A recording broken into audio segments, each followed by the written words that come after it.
Buonasera, buon pomeriggio a tutti. Buenas tardes a todos y todas nuestras amigas y amigas del Instituto Cervantes de Palermo en este encuentro número 7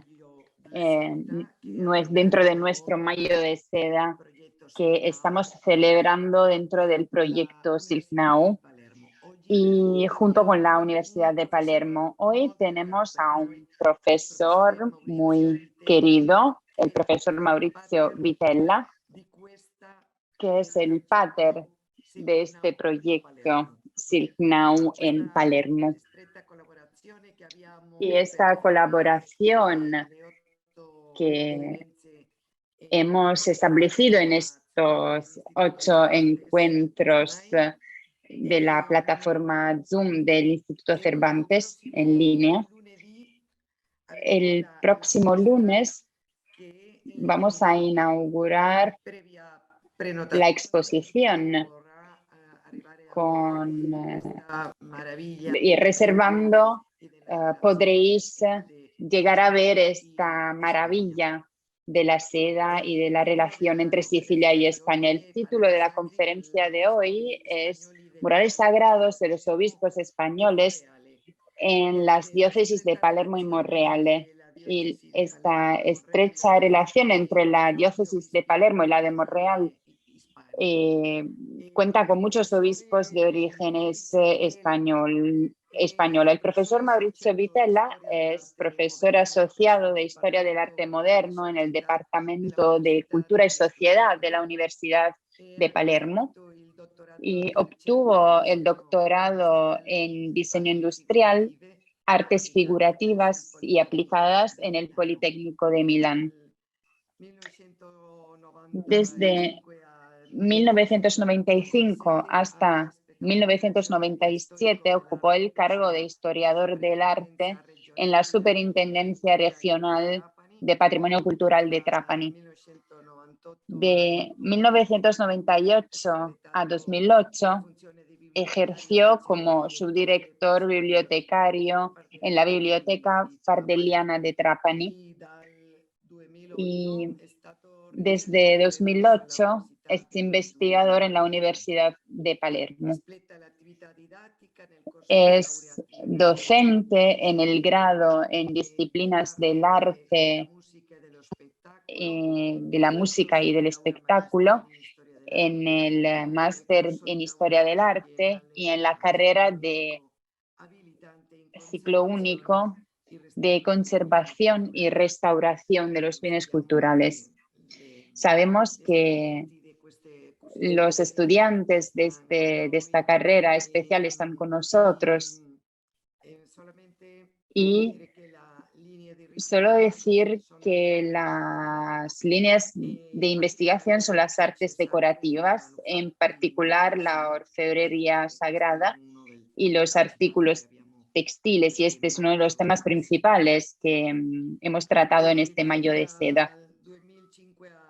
Y de 2005 a 2015 fue director del Sistema Museístico Eclesiástico de Erice, en provincia de Trapani, y de 2010 a 2015 fue vicepresidente de la Asociación de Museos Eclesiásticos Italianos, que es una asociación muy importante porque la Iglesia en Italia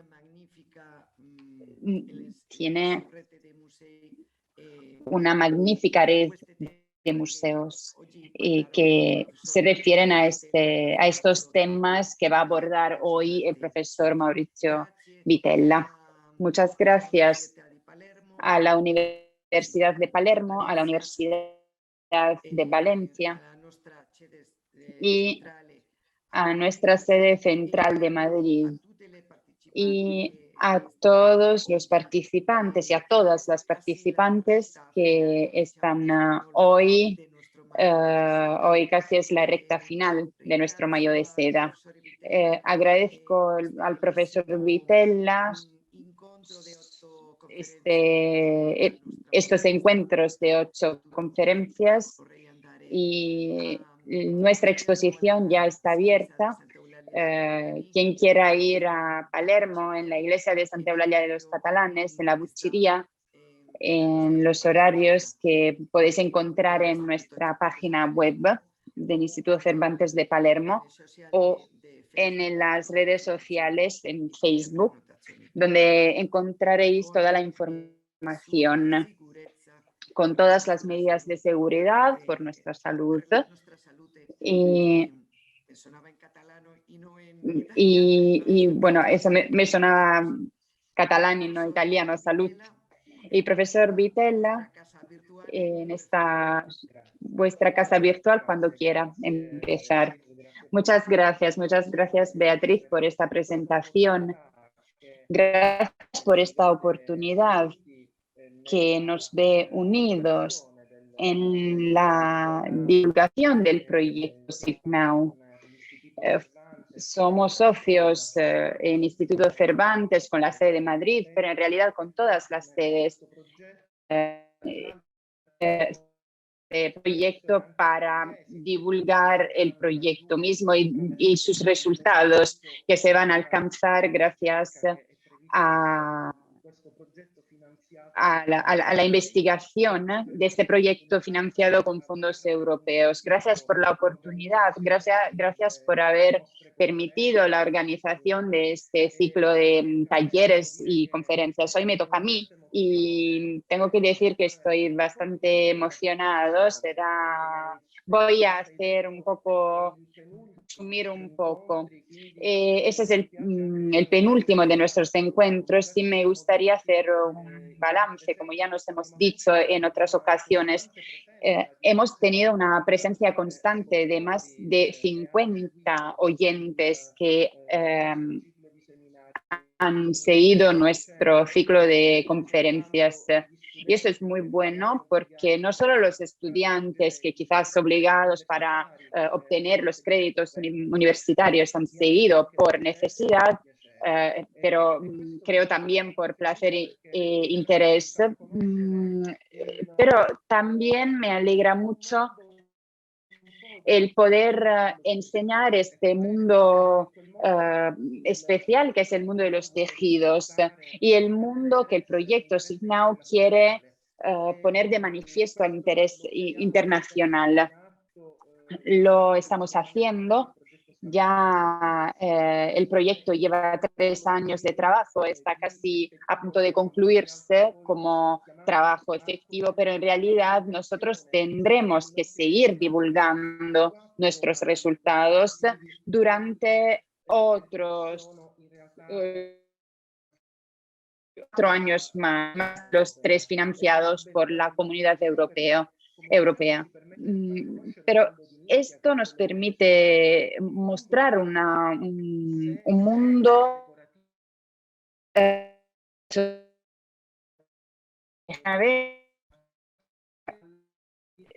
las artes de los tejidos se definían artes menores.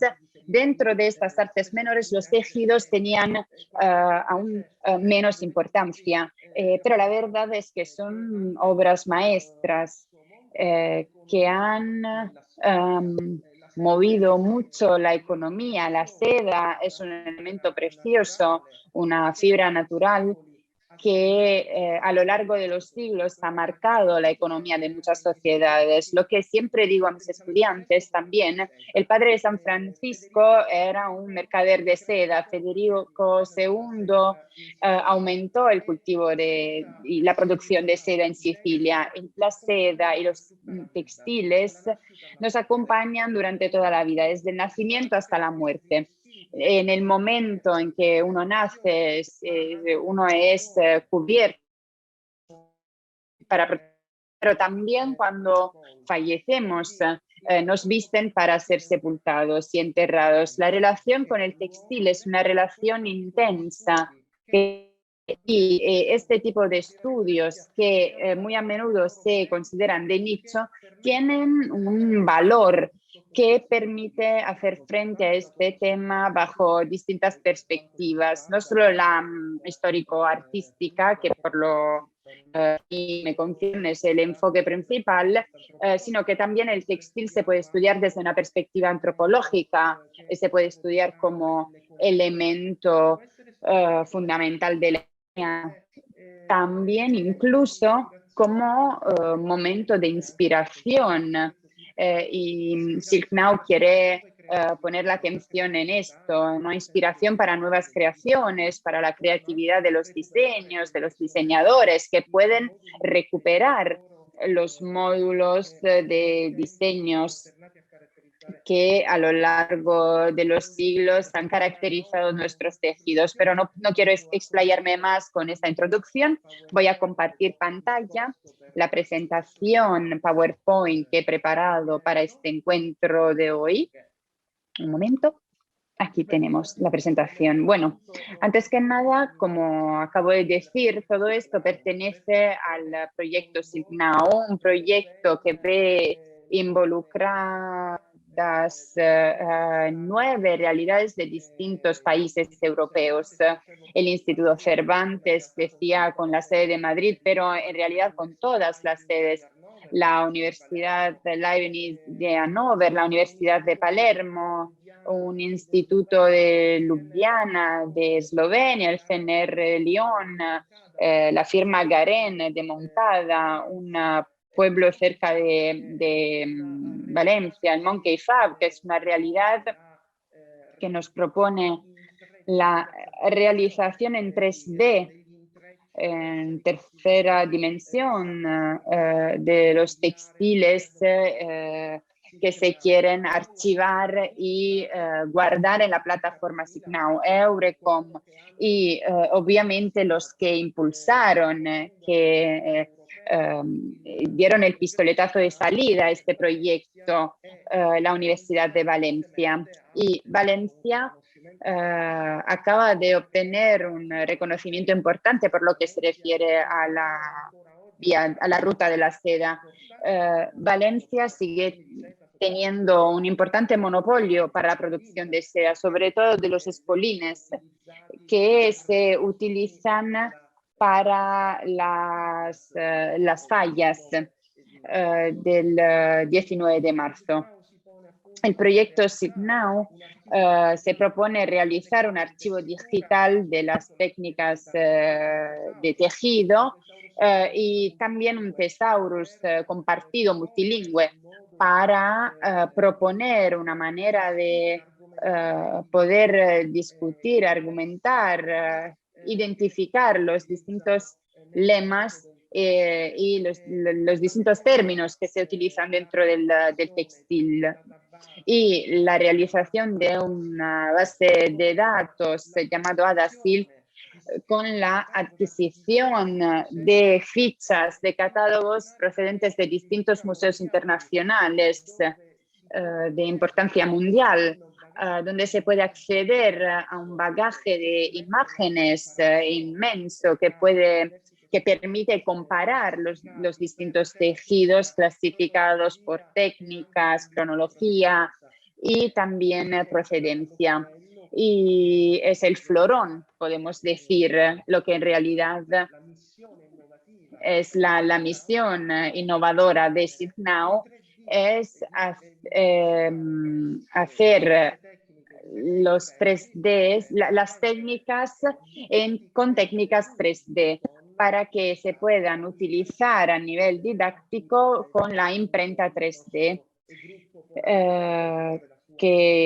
al que trabaja nuestro grupo polaco.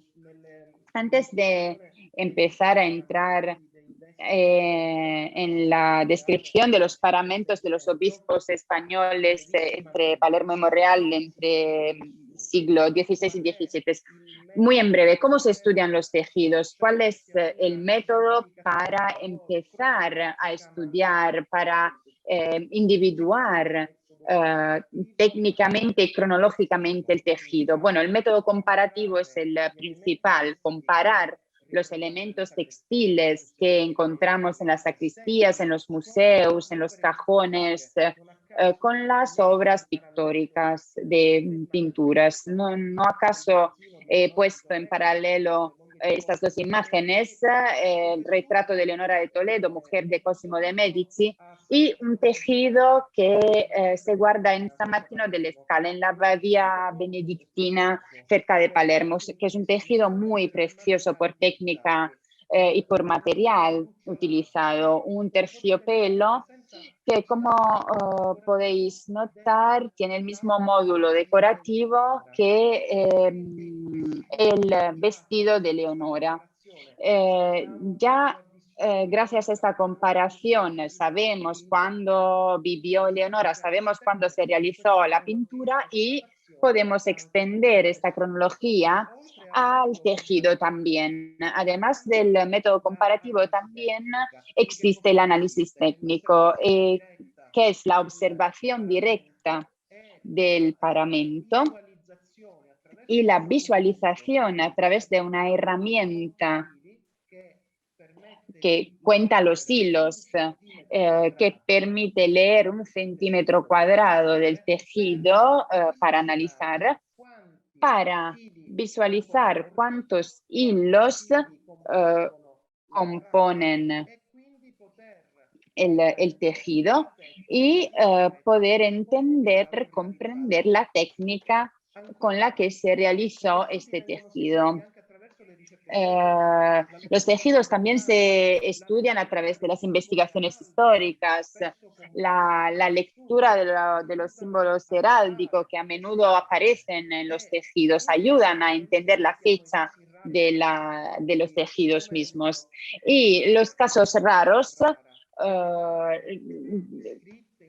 cuando se encuentra una fecha grabada, bordada, o como también ocurrió en ocasión de la catalogación realizada en el monasterio del Santísimo Rosario de Palma de Montechiaro, el dicho monasterio del Gato Pardo, donde se encontró una casulla de la que se guarda el dibujo preparatorio con la fecha escrita en tinta. Y es casi una certificación, y estos elementos con una fecha clara se convierten en puntos de referencia para aquellas comparaciones, para aquellas identidades parecidas a las que podemos comparar todo lo demás. Después de esta rápida introducción didáctica que quería hacer, porque como ya lo había adelantado, nuestros talleres se han reconocido como talleres didácticos para los estudiantes del DAMS y del curso y de la carrera en Historia de Arte.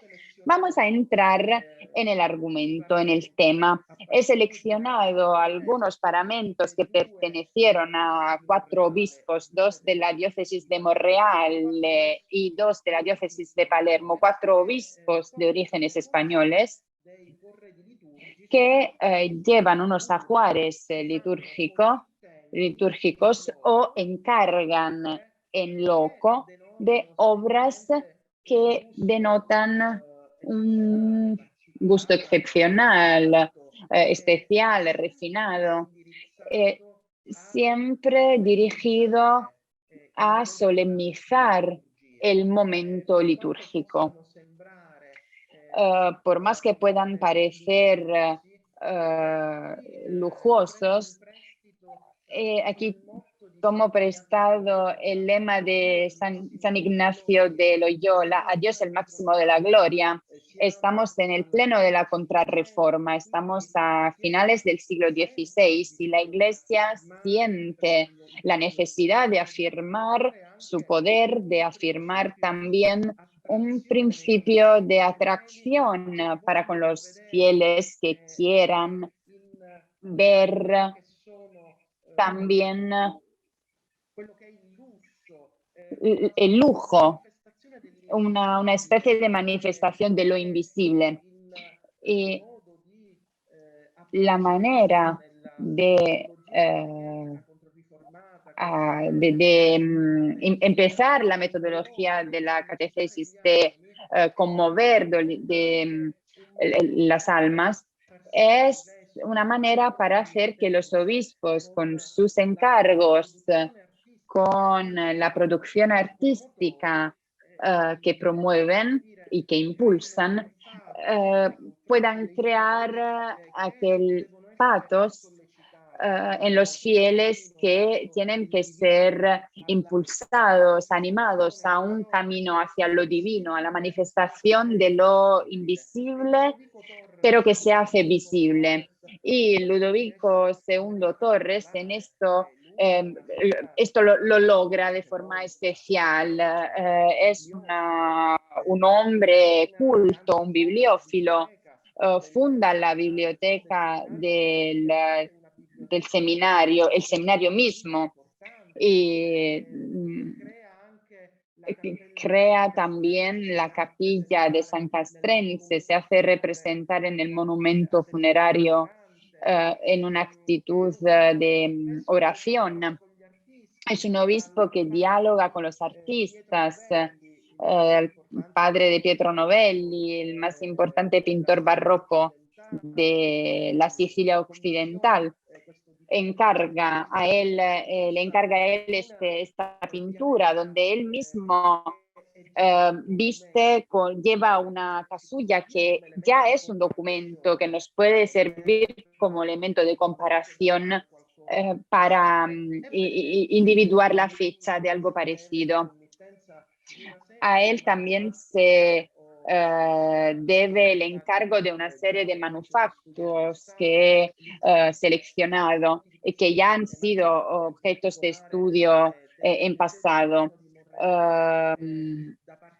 El interés por parte del Museo Diocesano de Monreale es grande. Yo también he compartido mis investigaciones con compañeras con las cuales empecé a trabajar a principios de los años 2000, cuando empezamos a leer documentos e inventarios, catálogos, donde despacito fuimos descubriendo cómo a lo largo de los tiempos se habían descrito numerosos paramentos que también se señalizan con la presencia del arma, es decir, del blasón heráldico que permite reconocer a quién pertenecieran estos manufactos. Me gusta empezar con esta pieza porque es el símbolo del obispo. Los que hoy voy a ilustrar son todos paramentos que pertenecieron al obispo. Es una pieza que ha sido objeto de restauración, lleva estas microperlas que crean un juego de lazos con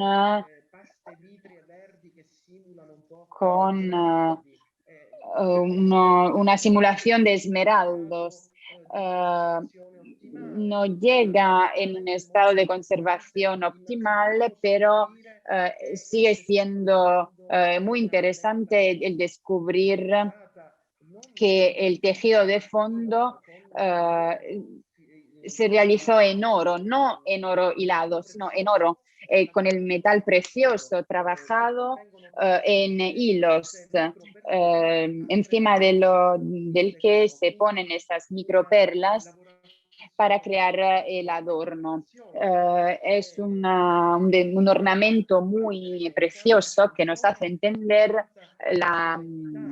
el cuidado y la solemnidad con las cuales estas figuras eclesiásticas encargaban sus paramentos. Es muy interesante analizar este otro testimonio que perteneció al obispo Torres Ludovico II, donde encontramos un tejido heráldico, porque dentro del diseño que forma esta pieza encontramos tejidas las torres de Torres, que se disponen retomando la misma disposición de las torres del blasón heráldico.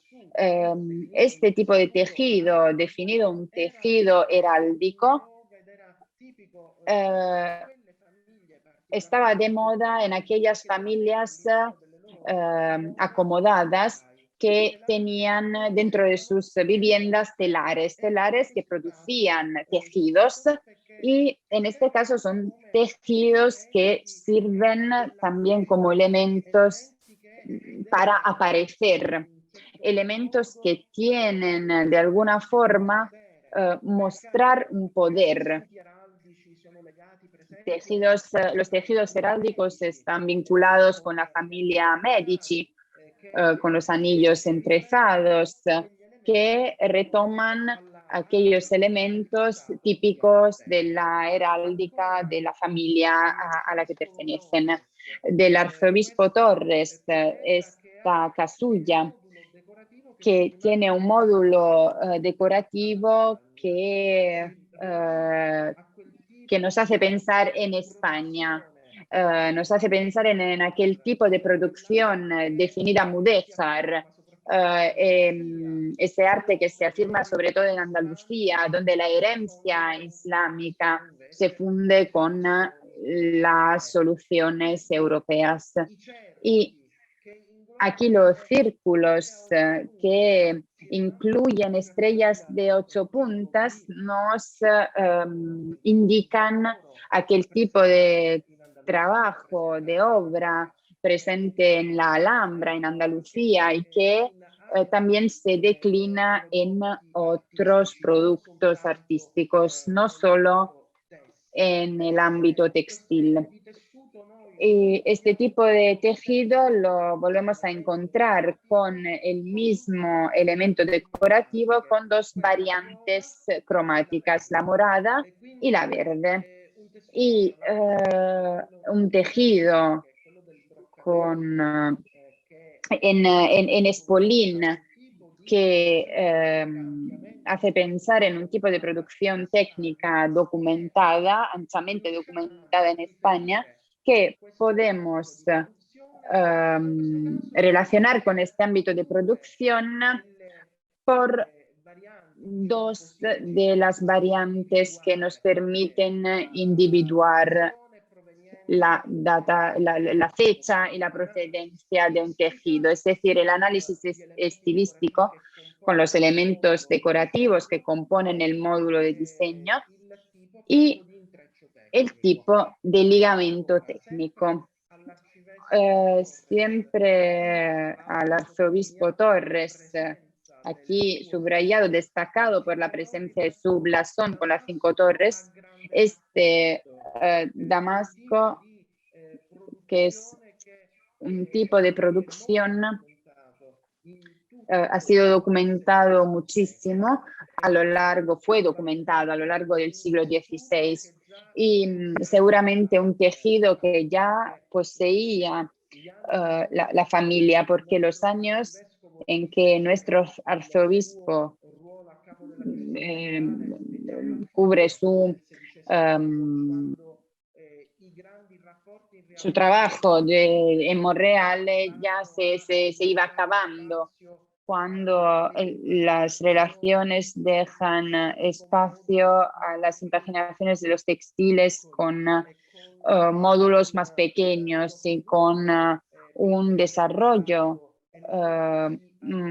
más pausado. Y es muy interesante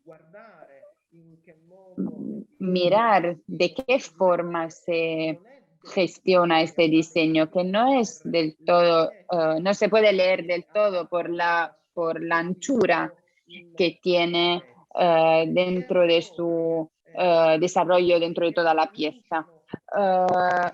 Elementos que empiezan a adelantar el gusto para los elementos floreales, que se afirma sobre todo en el siglo XVII, pero ya empieza compareciendo en este siglo, con una pausada disposición de mallas donde los bordos de estas mallas hacen pensar en las estrellas de 8 puntas de memoria islámica de Mudéjar, y que otra vez más nos permite sostener que asegurar que este manufacto proceda desde España.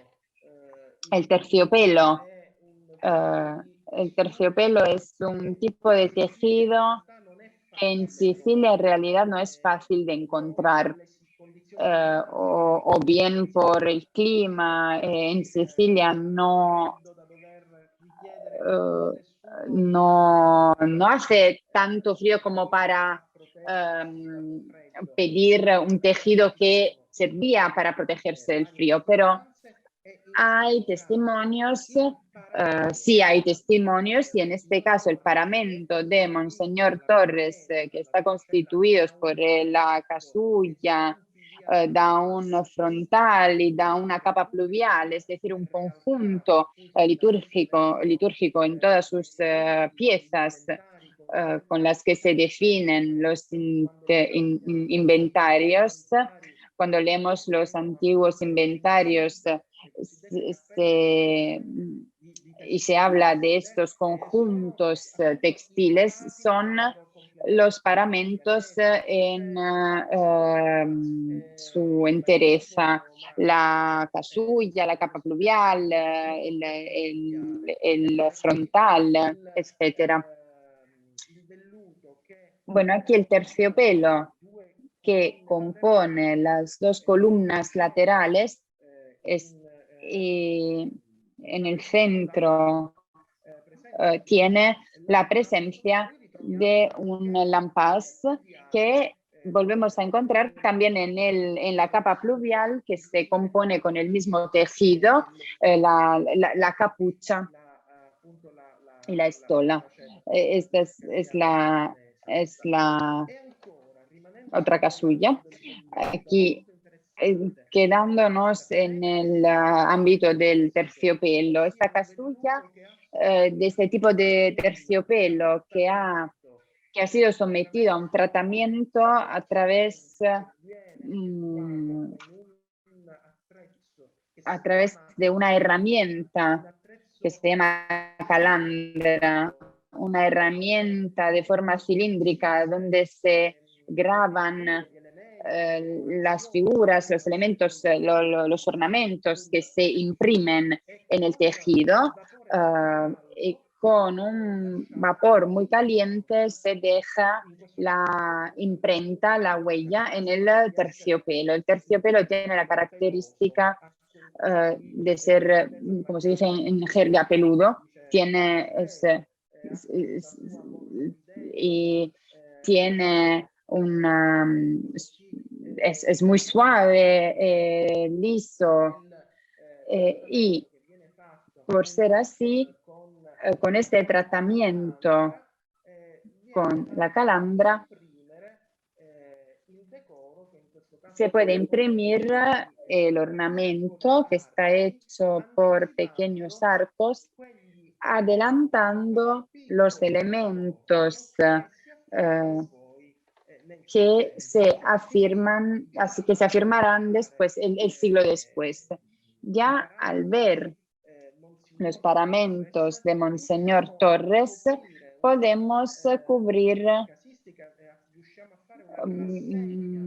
unos casos distintos para ver elementos decorativos que se extienden desde la mitad del siglo XVI hasta la primera mitad del XVII. Pasemos a otro arzobispo en Palermo, con Martín de León y Cárdenas, obispo que llega a Palermo desde Pozzuoli. Trae consigo una serie de obras, entre las cuales manufactos textiles, como esta pareja de capas pluviales que son iguales en el tipo de diseño, y del bordado, solo cambia el color de fondo, el color litúrgico. Uno es morado y otro es rojo. Y este tipo de bordado tan intenso, una especie de horror vacui barroco, donde los tulipanes, donde el clavel, perdón, tiene su elemento caracterizante, las flores que se intercambian dentro de este bordado. Estas flores son claveles y son elementos que no son casuales. La elección de las flores y de las esencias botánicas que se representan en los paramentos bordados tiene sin duda alguna una simbología que hay que interpretar con una lectura iconológica. En el caso del clavel, los claveles mismos hacen pensar en las flores de la crucifixión. El clavel es un elemento floreal que hace acordar de la pasión, y el morado o el rojo son los colores que se utilizan antes de la Pascua. El morado y el rojo es el color de los mártires, de la Pentecoste. Se recubren con este elemento simbólico, es decir, el clavel, justamente para darle visibilidad a esta interpretación, a este significado que es patente, que en la semiótica, en la comunicación por imágenes que ocurría en aquella época, a muchos era muy clara esta simbolización. En este caso nos encontramos frente a obras que no sabemos con certidumbre si son de producción española o si se realizaron en Sicilia, quizás inspirándose en bordados procedentes de España. Lo cierto es que con la metodología comparativa podemos compararlos con obras presentes en España, y en lo específico con los estudios que hemos llevado a cabo en pasado podemos acercarlos a un repostero. ¿Qué es un repostero?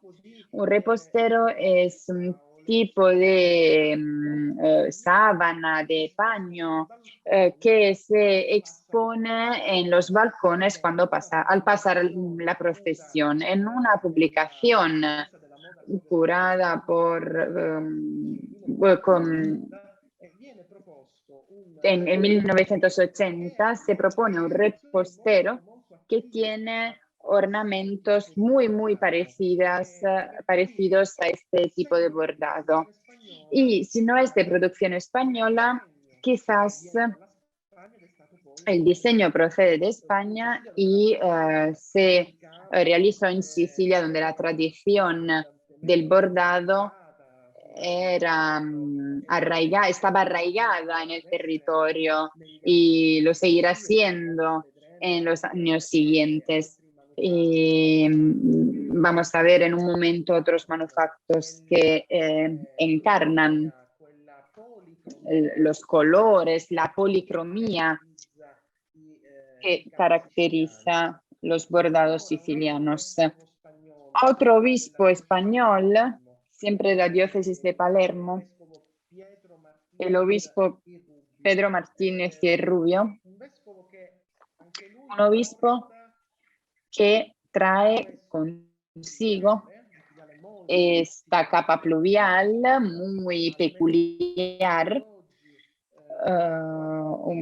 único, por lo menos hasta la fecha, por lo que se ha documentado hasta la fecha, un unicum porque es una capa realizada en su entereza con telar.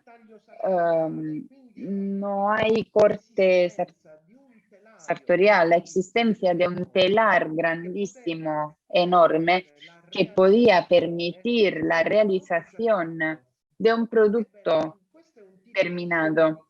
Es un tipo de técnica de producción que en realidad, gracias a lo que me sugirió, y le doy las gracias por esto, porque también me hizo descubrir manufactos de este tipo, el compañero de la Universidad de Murcia, Manolo Pérez Sánchez, que en Murcia justamente me enseñó el dicho paramento custodiado de Mateo Zapata, que es un paramento de 1730. Cronológicamente estamos lejos de nuestro manufacto, pero tiene la misma característica técnica, es decir, se realizó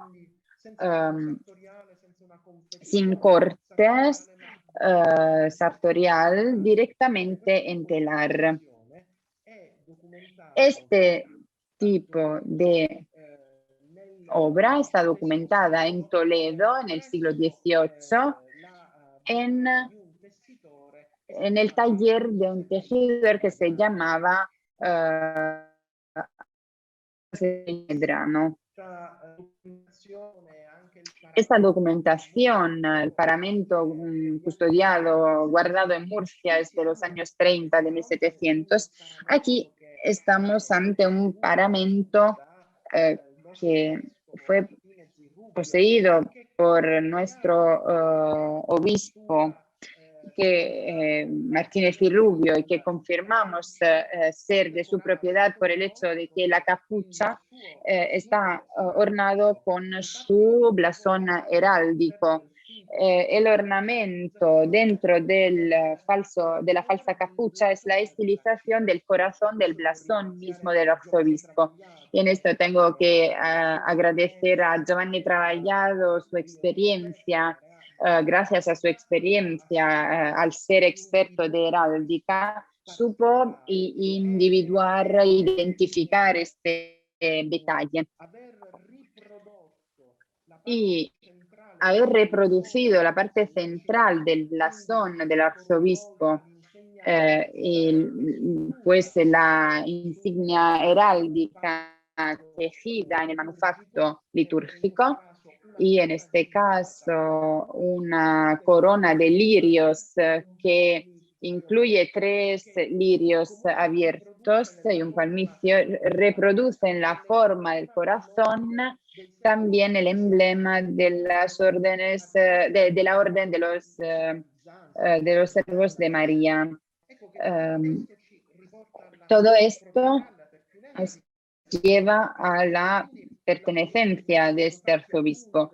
La producción de estos manufactos de telar hay que retrodatarla con respecto a la fábrica toledana, documentada con el tejedor Medrano, documentada en 1730. Aquí casi hablamos de un siglo menos. Los estudios, habría que profundizar los estudios, comparar con otras realidades si salen a la luz. No sabemos de la existencia de otras obras parecidas. Al mismo obispo Pedro Martínez y Rubio podemos acercar el encargo y la realización de esta otra obra maestra del arte textil expuesto en el Museo de la Catedral de Palermo. De este bordado ha sido sacada la gráfica que ha caracterizado nuestro mayo de seda, una idea de Gabriele Guadaña, al que doy las gracias por toda la ideación y producción del material informativo y de los paneles que forman parte de la exposición que podéis visitar a partir del lunes que viene. Al obispo Martínez y Rubio también encargó este paramento, un paramento que en la jerga de la Catedral de Palermo, entre historiadores del arte, se identifica como el Piviale de Santa Ninfa, la capa de Santa Ninfa. En realidad se realizó en ocasión de la llegada en Palermo de la reliquia de San Mandiano en 1658. Hay crónicas que nos cuentan cómo ocurrió todo esto. En breve leo algunos branos, algunos textos. Antonio Mongitore nos cuenta que recibió Palermo con magnificencia, en fiesta, con pompas de arcos triunfales, el jefe de su santo arzobispo Liliano Mártire.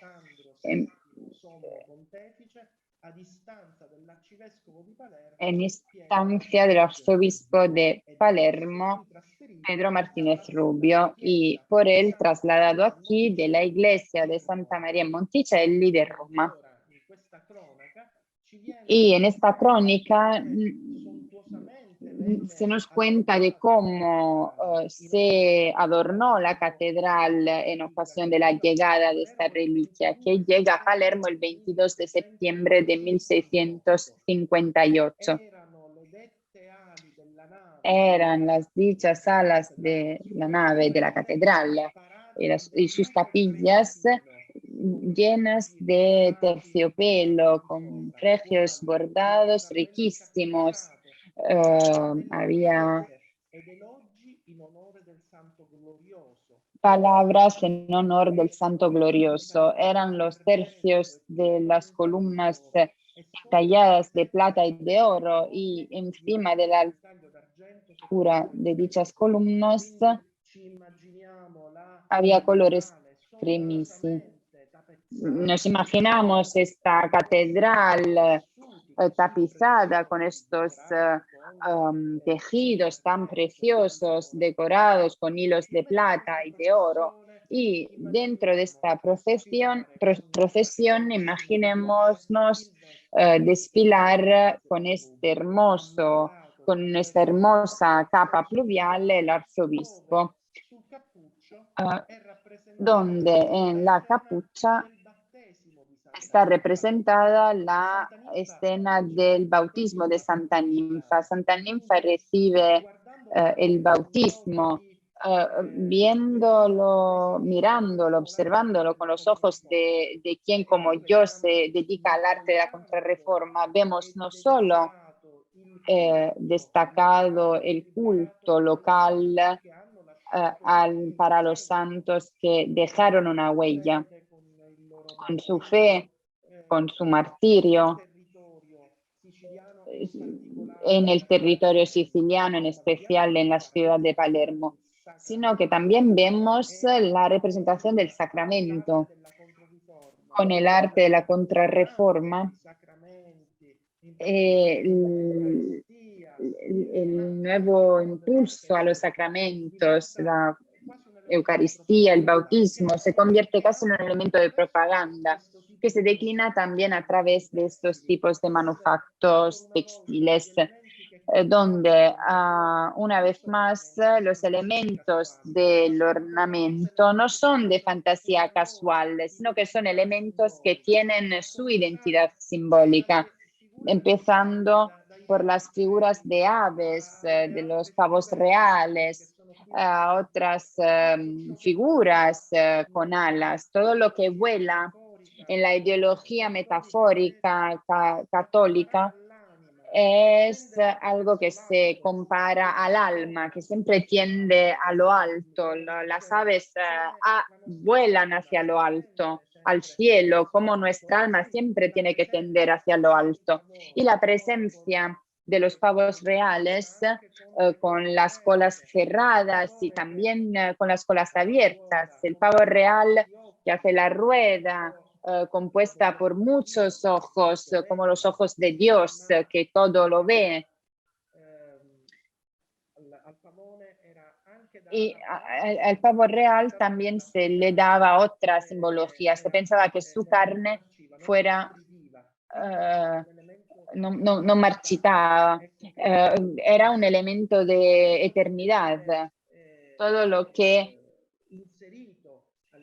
se incluye dentro de los bordados, de los elementos de adorno, no es casual.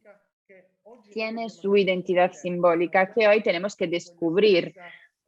No tenemos la misma seguridad, rapidez de interpretación semántica que tenían sobre todo los eclesiásticos y quienes podían acercarse a este tipo de interpretación en la antigüedad.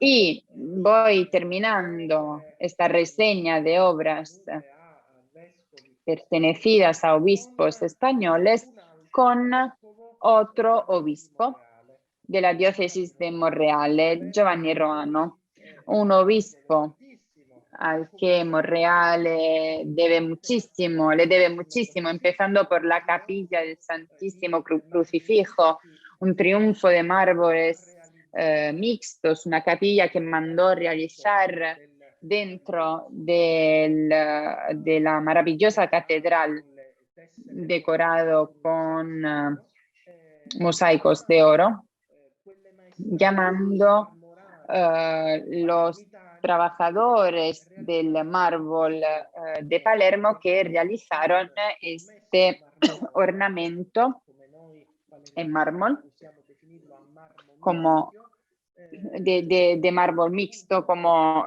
lo definimos nosotros los palermitanos, donde se reproponen otra vez identidades propias de la Contrarreforma, empezando por el Viejo Testamento propuesto en el suelo, donde se cita el episodio de Jonás y la ballena, donde se queda durante 3 días.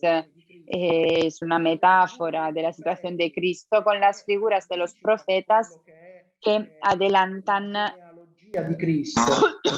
la genealogía de Cristo. Jesucristo, cuyo cuerpo es exhibido en el centro de la capilla y es el fulcro de la devoción principal. Esta capilla, a esta capilla están vinculadas una serie de adornos y paramentos que fueron encargados por el obispo Roano en ocasión de la apertura de este espacio sagrado. Un espacio sagrado que se abrió, que se inauguró, se consagró el 14 de septiembre de 1692. Aquí tenemos unos detalles. El arzobispo Roano, que se hace representar en aquella que es la capilla funeraria suya y de sus familiares. Se hace representar cerca de la Estatua de la Caridad, casi de forma autocelebrativa, para destacar cómo trabajó él en distintas ocasiones, no solo de encargos artísticos que ven preparar para esta capilla y para el ajuar de este obispo estos adornos en plata y piedras preciosas. Y junto a todo esto, el paramento que imaginamos haya llevado en ocasión de la apertura de esta capilla, reitero, el 14 de septiembre de 1642.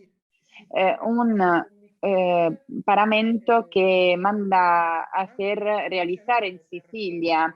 También es una obra de mecenazgo para aquellos trabajadores que ya dieron testimonio de saber realizar manufactos caracterizados por policromías e incluso polimateriales, es decir, elementos distintos que concurren a darle fantasía, preciosidad a estos manufactos que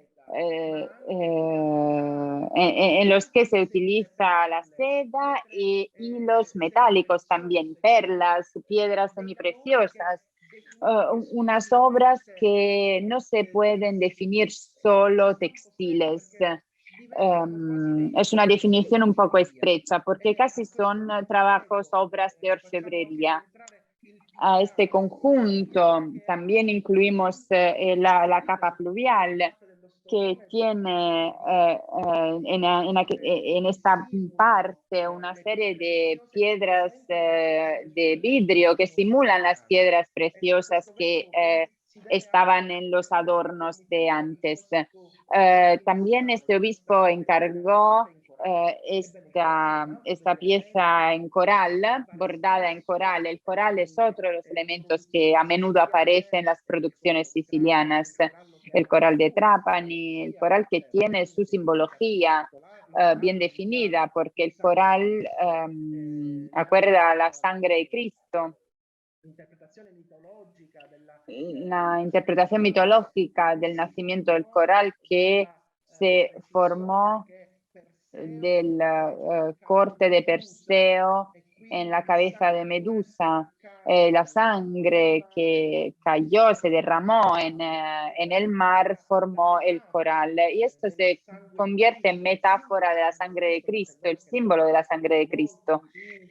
En muchas pinturas renacentistas, pensamos en Piero de la Francesca, encontramos la rama de coral al cuello, colgando del cuello del niño Jesús. El arzobispo Roano se hace intérprete y mecenate de una artesanía artística elevada que en la Sicilia barroca de finales del siglo XVII producía estos tipos de obras maestras. Me gusta concluir con este ejemplar bastante significativo, pero antes de concluir tengo agradecer a Beatriz, Isabel, Pablo, María Laura del Instituto Cervantes que hicieron posible esta iniciativa. También le doy las gracias a los compañeros del proyecto SIGNAU que han apoyado y han contribuido a nuestro ciclo de conferencias. Les doy las gracias a todos mis compañeros de la Universidad de Palermo, D'Avenia, Travagliato, Di Natale, Palazzotto, que será el ponente de la próxima conferencia, Esther Alba, de la Universidad de Valencia, el profesor Pérez Sánchez de Murcia, por compartir con nosotros este ciclo de conferencias. Gracias a Margaitán, gracias a Giorgia Locicero, que mi brazo derecho en este proyecto, y gracias a Gabriele Guadagna, que como ya he dicho, suya la ideación gráfica de los paneles que veis en la exposición. Muchas gracias a todos por la atención y por seguir estas conferencias. Gracias. Gracias a usted. Muchas gracias, María Laura. No sé si hay preguntas. Actualmente no. No hay preguntas de momento. Vamos a dejar un poco de tiempo. Yo creo que tu intervento, Maurizio, que tu intervención, Mauricio, haya hecho de hilo de todas las intervenciones de los profesores y de las profesoras que nos han acompañado a lo largo de este Mayo de Seda, porque con esta conferencia, con estos paramentos sacros que has enseñado de los obispos de Palermo y de Monreale, pues genera mucha curiosidad para ir a estos dos museos con nuevos ojos, con una conciencia.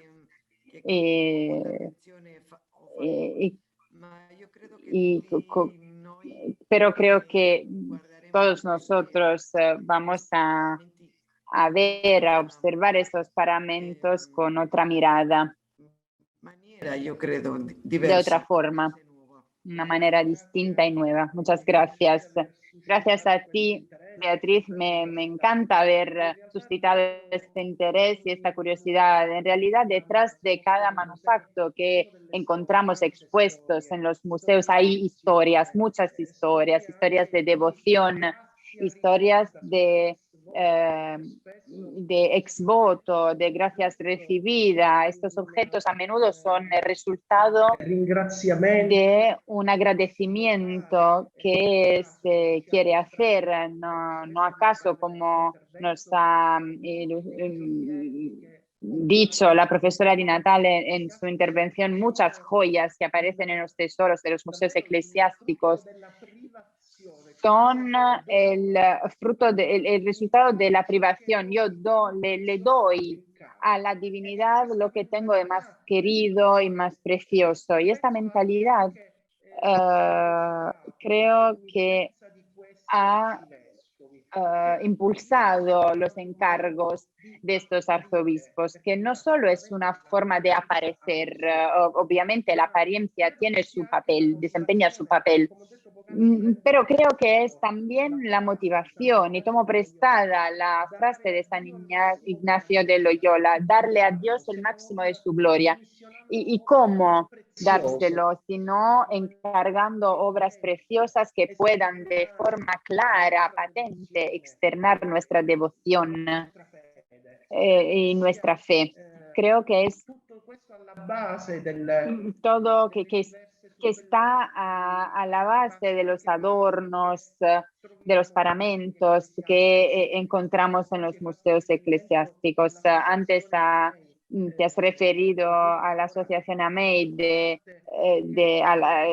la que sí formando parte, y que realmente intenta afirmar estas pequeñas realidades museales que contienen verdaderas obras maestras, que no solo son obras maestras artísticas, sino que también son obras maestras que cuentan historias de fe, de devoción, cuentan la historia de una sociedad, de un territorio que hay que descubrir, que hay que investigar con curiosidad. Muchas gracias. Nuestro escritor Miguel de Unamuno decía la intrahistoria, la definía intrahistoria, que estos pequeños objetos grandiosos o pequeños forman parte de la historia, de la pequeña historia de la gente y de su relación con lo divino y con lo pasajero. Y creo que es importante mirar estos objetos con otra mirada, no solo en la parte de la teatralidad barroca o de la apariencia, sino también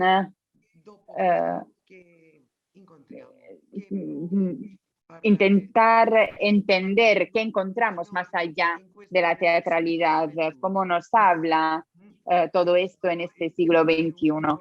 Y en esto creo que es importante hacer este tipo de didáctica para la gente más joven, que posiblemente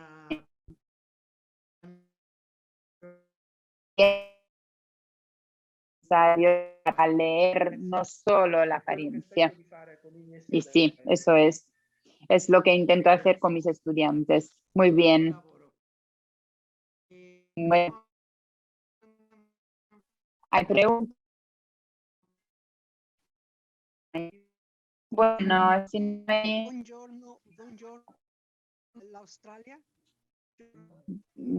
Buenas tardes desde Australia. Non ho capito bene il No he entendido bien el de San 1758. Usted ha dicho que ha llegado a Palermo, que llegó a Palermo. ¿De dónde? ¿De Sicilia o de España? No, he hecho una referencia a la llegada de la reina de San Mariano. La capa pluvial se realizó en Palermo para ser llevado por el arzobispo en ocasión de la fiesta solemne realizada el 22 de septiembre de 1658 para acoger la reliquia que se no. Gracias a usted por la pregunta. Molto interessante.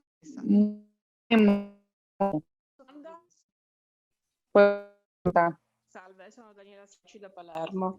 Hola, soy Daniela Sineci de Palermo. I opifici dove si possano realizzare dei Conocéis paramenti, orfebrerías non dico donde se puedan realizar paramentos sacros, no a la altura de los del siglo XVII o XVIII, que pero se puedan utilizar en las celebraciones.